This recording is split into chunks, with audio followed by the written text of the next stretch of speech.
Yo, what's going on, everybody? Welcome back to the channel. Today we are talking about whether Madden kept their promise to fix contracts in Madden 20, and now this primarily affects franchise mode.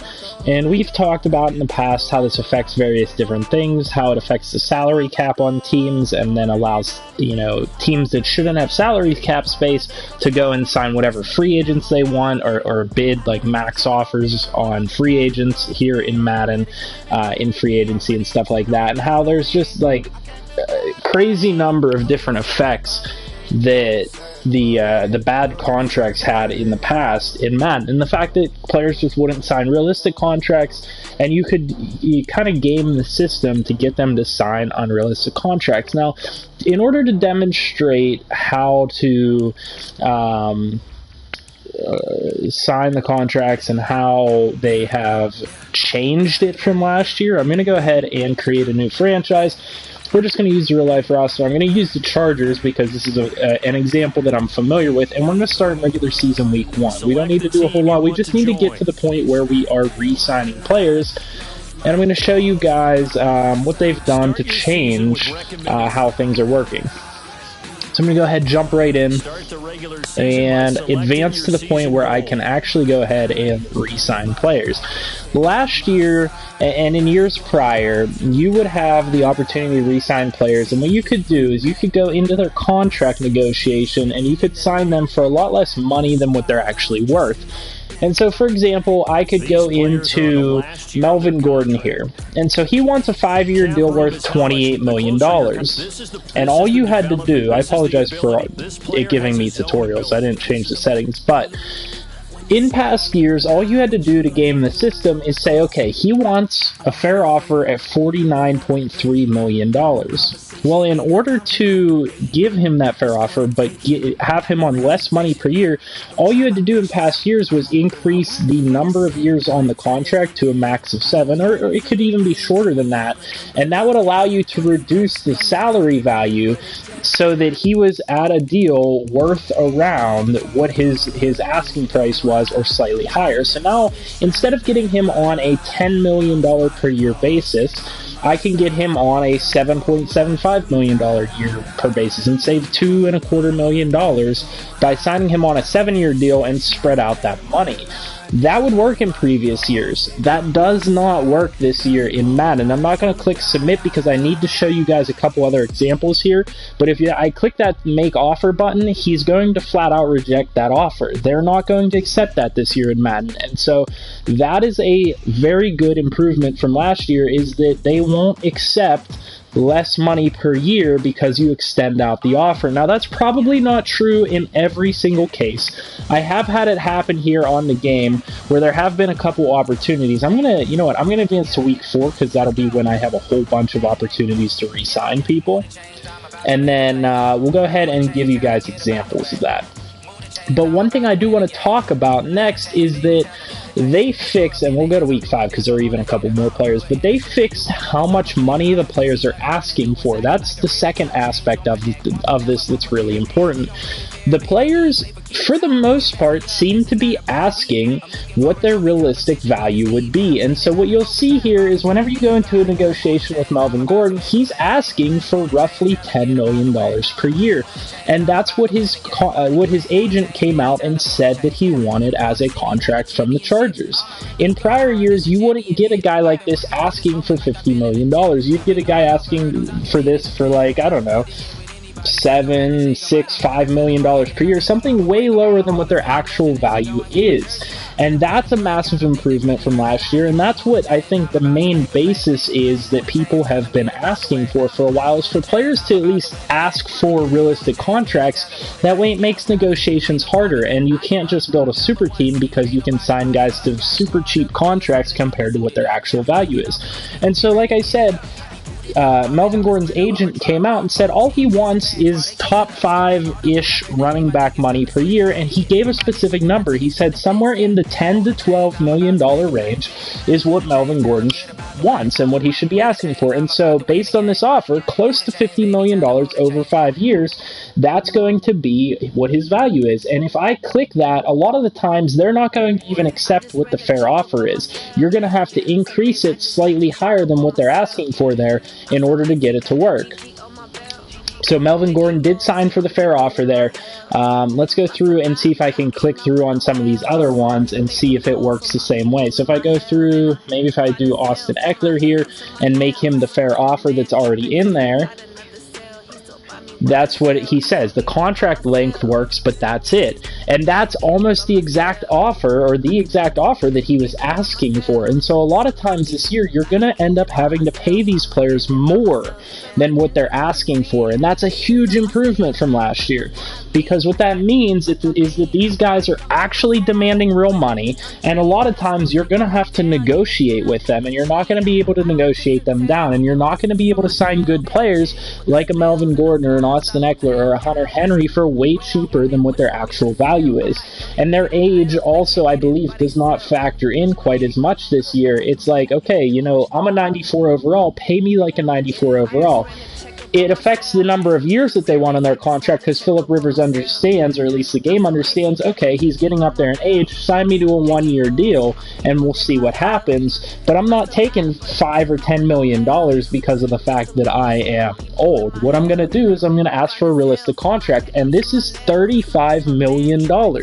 That's not something you would have seen in past years, is a quarterback of this age and this overall and this stature asking for a 1-year $35 or $36 million contract. You'd be seeing something completely different, and you'd probably get them for less money than they're actually worth. But that's roughly what Phillip Rivers is worth at this point in his career and at that overall. And so they did actually keep their promise to fix the contract negotiations in Madden 20. I want to make that clear. They fixed the process to actually sign players, and the fact that they're not actually going to accept less money than they're worth. They're going to accept higher money. They're going to go after bigger contracts. And so look here and you see Hunter Henry's another one. You give him the exact offer that he's asking for and they're not going to accept it. You're going to have to go bigger on the amount. And say I go with Trevor Williams and try and do my strategy from past years where I sign him to maybe a 6-year deal and try and get his contract close to the value that he wants on an overall basis. He's probably going to reject it, or in a lot of cases I've seen they're going to reject it. So put it here at slightly above what his total value is, but I'm getting him on a cheaper per year basis because I'm spreading it out. He's probably going to reject this. Yeah, so he's going to say everything except for the salaries rate. They're going to reject that this year. You're not going to be able to game the system quite as easily as you would have in past years, and that's really important. Now, don't get me wrong. I'm going to advance a week and show you that it's really not that hard to sign the players. You're just going to have to be wary of how much money you're giving them and who all you're paying, because they're going to be paid real money. And so if I go back to Austin Ekeler, for example, he didn't like what we offered him. We give him 5 years. We're going to increase it, maybe increase it well above what he was already asking for, and we should be able to get him to sign. So $27 million, maybe increase that to $6 million per year. $3 or $4 million more than what he's asking for, but he'll be able to sign that. So I'm happy to sign. And there is a kind of middle ground there. You can work your way up, but I'm just giving that for an example. So he wasn't willing to accept this offer. Let's go ahead. We'll go to Phillip Rivers actually and show you guys. So he wants the 35.8. We're giving him 35.1, but we don't have the cap room. So if I try and offer him this, which is below what his offer is, he's probably not going to accept it. Yeah. So you guys have to be real careful, and as you saw that I was at the edge of my cap whenever I tried to do those re-signings, you have to be real careful this year because the contract re-signing phase and the contract negotiations are slightly more realistic, at least realistic enough to try and keep it so that you can't build a super team way too easily. Now, the other thing that you're going to want to consider is the salaries in game and the total cap space that causes a team to have. What you'll see is that they did not fix, in a lot of cases, the salary cap space and some of the top contracts for teams here in the NFL, because a lot of these teams that I'm scrolling through right now, as you see I'm scrolling through them, you'll recognize some of these teams don't have this amount of cap space, and the game's giving them more cap space than they actually have. And so you look at the Steelers, for example, it says they have $23 million in cap space. Well, that's just flat out untrue. They have roughly no cap space because they have no cap space every single year they run up against the cap. But what's the reason for that? The reason for that is that the contracts for their top players aren't necessarily accurate in their per year value. Ben Roethlisberger in this year is making more than $26 million. And the reason being is that the bonus was signed, and I believe this is the reason why the contracts don't work out correctly in-game for the cap space, is that the bonus is technically signed before you ever start the franchise, and so it's not factored in to the annual salary of the player. However, when you sign a new player, or I make one of those contract negotiations, it's factoring in that bonus number into the annual salary hit. This is considering like a one-time upfront bonus, and it's considered differently whenever you do a new contract negotiation with a player. And a good example of these contracts that a lot of times are incorrect in the game would be Matt Stafford, for example. Matt Stafford, I believe, is making somewhere in like the 40, close to 40, high $30 million per year range, and they still only have his salary cap per year averaging out at less than $30 million. When you look at the difference between 2019 through 2022, this averages out to way less than what his actual salary is. And so the Lions are projected to have more cap space up there at the top of the screen than they were in real life. However, on the most part, these salary cap numbers are lower than they were in Madden 19. So the game is more accurate than they were last year. They did pull through on their promise to fix contract negotiations, and they did some work with the real contracts in the game. They just haven't gotten it perfect. And I'm not asking for them to get it perfect. I am asking for basically where they're at right now. They did a good job of getting the game to a point where it's at right now.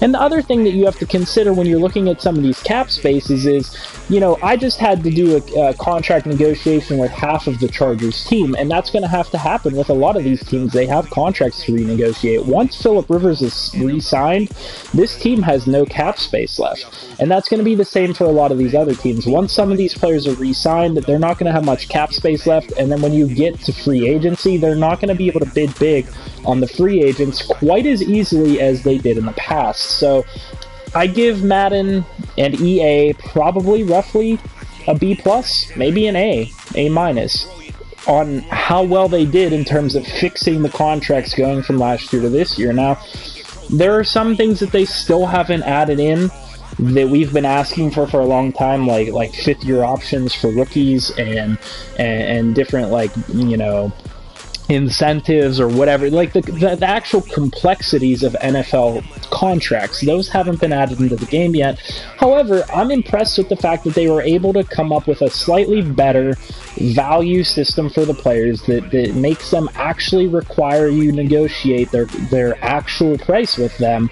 And I don't know how exactly they did it, if they programmed it for different players, like Melvin Gordon is requiring a specific amount of money, so they programmed that into the game, or if it's like a better algorithm than they've done in the past. Either way, they did a better job of organizing it this year and making it so that you actually have to give a player a reasonable contract in order to get them to re-sign with you. And so, with that being said, like I had said about a minute ago, I give them a pretty good grade on improving the contract system from last year. This year, it's not perfect. It's never going to be perfect. It's EA. I don't believe they're ever going to add in the contract complexities that we're asking for. So, with what we did get, I'm pretty happy with it. So, the answer to the question on the video is, did they keep their promise? In my eyes, yeah. Promise to improve the contract system from last year to this year. They fixed contracts in a significant enough way that it's really going to improve your franchise gameplay. So hopefully this provided you guys some insight as to maybe even just how to negotiate contracts with players and some things to avoid. And some insight as to whether EA did really put in effort this year. And personally, I think they did put in a lot of effort to try and fix this game this year. I'll see you guys in the next video. Leave a like, comment, and subscribe. And I hope you guys have a great rest of your night. Peace.